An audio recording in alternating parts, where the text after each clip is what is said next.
নমস্কার বন্ধুরা, আজকে আমরা একটি পাখি অঙ্কন করব।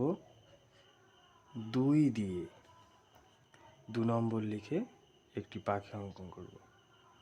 প্রথমে আমরা এখানে এটা 2 লিখে নিলাম, ইংরেজি 2 লিখে নিলাম।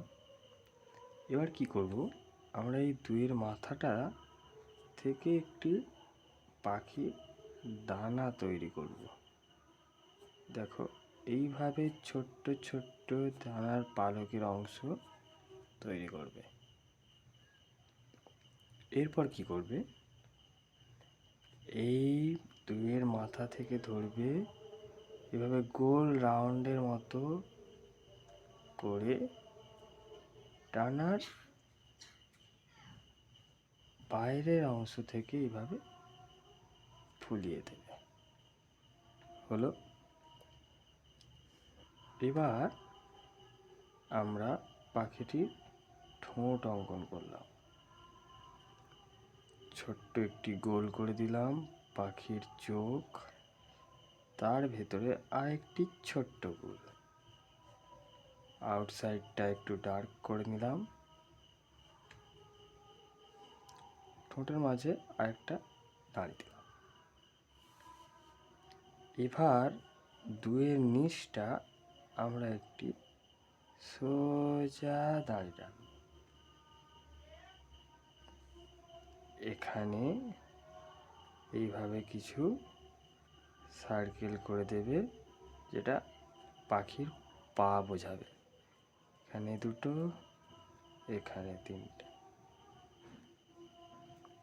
এবার কি করব, এই দাড়ির নিচ থেকে এপারে একটা দাড়ি, এপারে একটা এর মতো অঙ্কন করবে। যেমন এ হয় তেমন এর মতো করলে এবার এখানে ঢেউ করবে 1, 2, 3টে।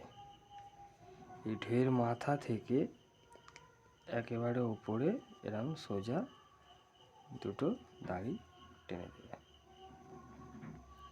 আমাদের পাখি কমপ্লিট হয়ে এসছে। এবার এইখানে আমরা গাছের ডাল অঙ্কন করব। ছোট ছোট গোল করে দিলাম। এখানে পেছনে একটা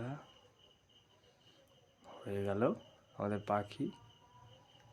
এবার ডালে কিছু পাতা অঙ্কন করে দিই। দেখো, খুব সহজ, চেষ্টা করলে তোমরা পারবে, তোমাদের জন্য আমি করছি। যদি আরও কিছু ভিডিও লাগে সোজা করে সহজ উপায় আমাকে বলো, কমেন্ট করে জানাও। এইভাবে ছোট ছোট 2-3টে পাতা অঙ্কন করে দিলাম। দেখো কেমন লাগলো ভিডিওটা, সবাই আমাকে জানাও কমেন্ট করে। নমস্কার বন্ধুরা, বাই। পরের ভিডিওতে আমি এই পাখিটি খুব সহজভাবে অয়েল প্যাস্টেল দিয়ে কালার করে দেখাবো।